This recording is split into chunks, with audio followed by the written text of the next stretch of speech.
Oi pessoal, bom dia, boa tarde, boa noite, tudo bem? Espero que sim, viu? Quem está falando com vocês aqui mais uma vez é o professor Júnior, de Geografia. Para quem já me conhece, para quem não me conhece também, nós fazemos parte aqui do Colégio Shaddai, da equipe do Colégio Shaddai.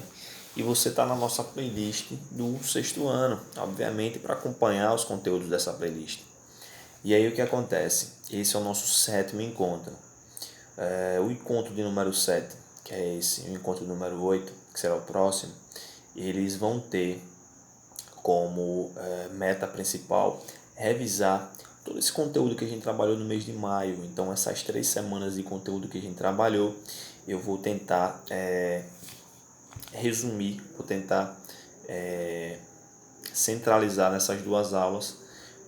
Centralizar de que forma? Como eu já trabalhei com muitos exemplos, muitos conceitos e muitos dados, nesses dois encontros eu vou tentar principalmente conceituar, trabalhar mais com a parte conceitual, para que vocês entendam o que foi passado durante essas 3 semanas, tá bom?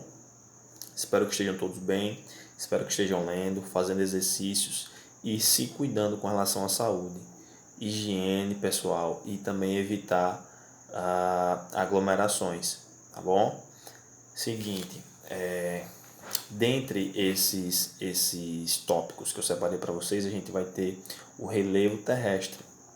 O relevo, pessoal, vocês têm que ter em mente uma coisa, não tem mais dúvida nenhuma sobre isso. O relevo é sobre forma, formato, quando você vê mais alto, mais baixo, bem plano, algumas diferenciações, mas relevo tem a ver com paisagem, tem a ver com o que você vê de diferenciação altimétrica, de característica de altimetria em qualquer lugar do mundo, seja em Sergipe, no Brasil, em qualquer região, sei lá, de outro país, qualquer lugar do mundo, o relevo vai ter características peculiares, características próprias, tá bom?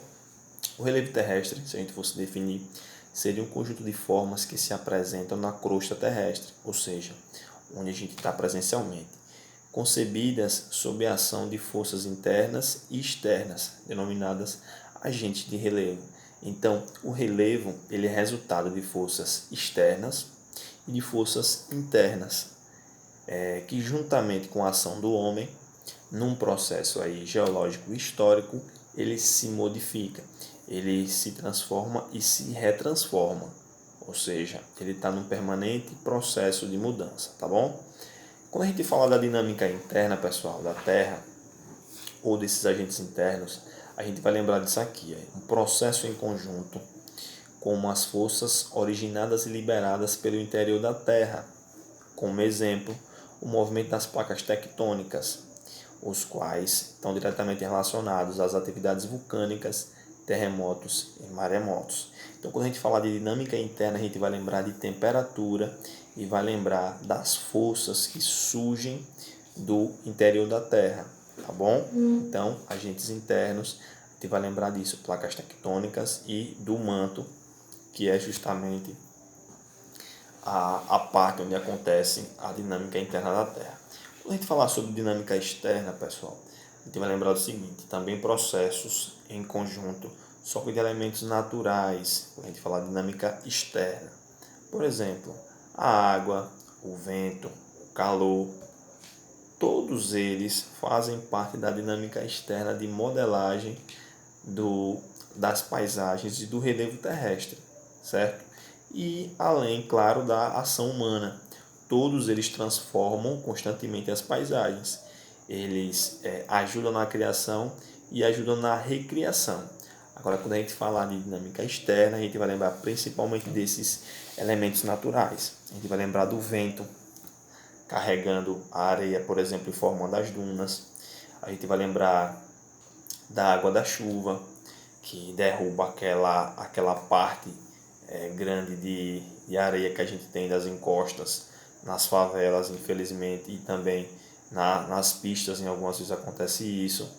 A gente vai lembrar do calor do sol e naquele processo que a gente viu de crioclastia, que é a rocha crescer durante o dia e diminuir durante a noite, dilatar. Então, são todos exemplos de agentes naturais que são agentes externos do relevo, ligados à dinâmica externa da Terra, tá bom?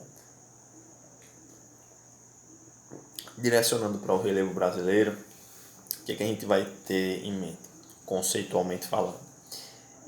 Predomina, pessoal, no relevo brasileiro, ou seja, nas formas, nas paisagens, nas feições que a gente consegue enxergar do relevo brasileiro, de mais alto, de mais baixo, áreas com altitudes inferiores a 500 metros. O relevo brasileiro é conhecido como um relevo mais rebaixado ou mais baixo, certo?